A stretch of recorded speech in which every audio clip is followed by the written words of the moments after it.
ايه رأيكم يا حبايبي؟ شو خيال يا ناس، شو خيال، طلعت تحفة. هقطعها وندوق سوا مع بعض.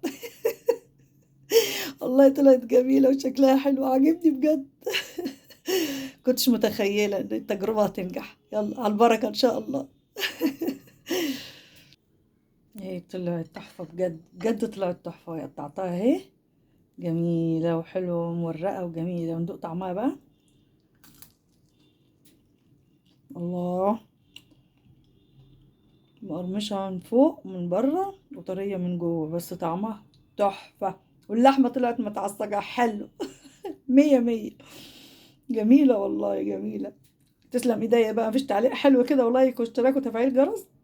خليكم معايا يا حبايبي، تشوفوا كل جديد في قناة مطبخ بشرى الخير. احبكم في الله يا حبايبي، احبكم في الله قوي قوي قوي. بسم الله الرحمن الرحيم، والصلاة والسلام على أشرف المرسلين سيدنا محمد وعلى آله وصحبه وسلم. ازيكم يا حبايبي، عاملين ايه؟ اخباركم ايه؟ يا رب تكونوا دايما بخير وسعادة وفرح وهنا وسرور يا رب، اللهم امين يا رب العالمين. دلوقتي انا هعمل معايا عيش سوري زي ما انتوا شايفين كده اهو. هعمله صينية رقاق. هحوله رقاق طري، وهنشوف هيطلع شكله عامل ايه. تجربة اول مرة اعملها معاكم، ونشوف هنعمل ايه وهتطلع شكلها ازاي. ان شاء الله تكون حلوة وتردكوا عني يا حبايبي. ومعانا الرقاق دلوقتي اللي هو العيش السوري، ومعانا لحمة معصجة كنت حطاها في الفريزر زي ما انتوا شايفين كده. كنت حطاها في علبة وكنت ناسيها من فترة، فلقيتها بالصدفة فقلت اعملها. فدلوقتي انا معاكم اهو. هنعمل الصينية، ندهن الصينية الاول زبدة او سمنة كده يا حبايبي. معانا الشوربة اهي، ولو ما فيش شوربة حطي مكعب مرقة في مية سخنة تبقى شوربة ان شاء الله. دلوقتي ودي معلقة زبدة حطها على الشوربة. تمام، خليكم معايا بقى يا حبايبي كده. دهنا الصينية خلاص اهو. هنبل الرقاق اللي هو العيش السوري في الشوربة. تمام، زي ما انتوا شايفين كده. ونحطها كده نفردها.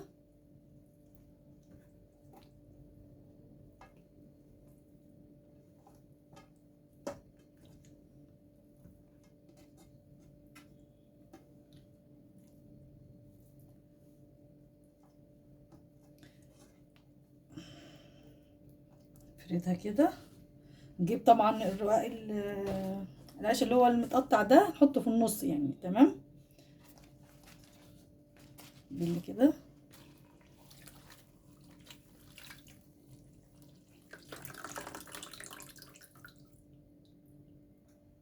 كده يا حبايبي عملنا نص الكمية اهو في ارضية الصينية.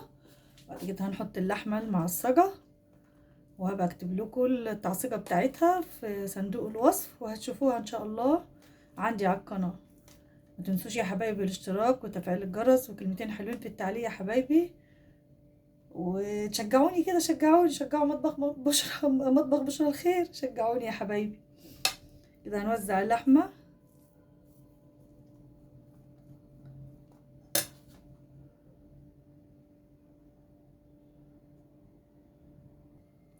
معلش بقى، حطينا كمية لحمة على قد الموجود يعني.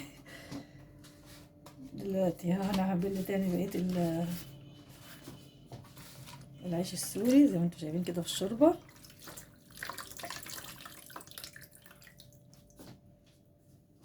وهنفردها عليها.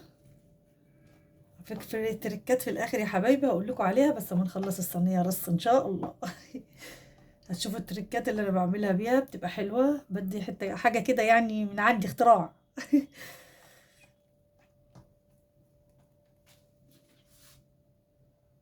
كده هنقطعها يا حبايبي. في لسه التركه، انتوا عارفين بقى في تركات لسه هقول لكم عليها ان شاء الله. بسم الله.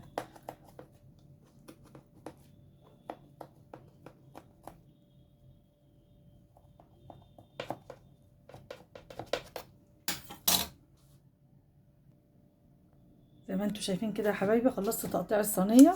معايا بقى معلقتين لبن ومعلقه قشطه، وهنحط عليهم معلقه زبده او معلقتين زبده. تمام، هنقلبهم بقى كويس.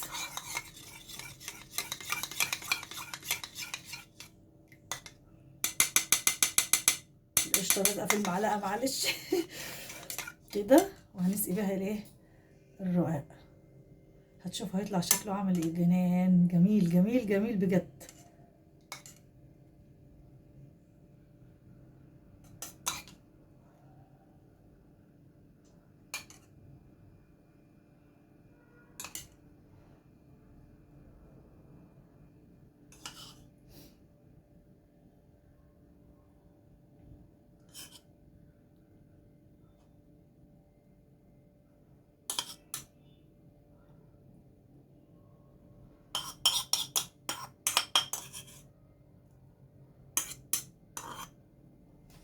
بعدين نولع الفرن، نحطها في الفرن على درجة 180 او اعلى حاجة في الفرن يعني 200.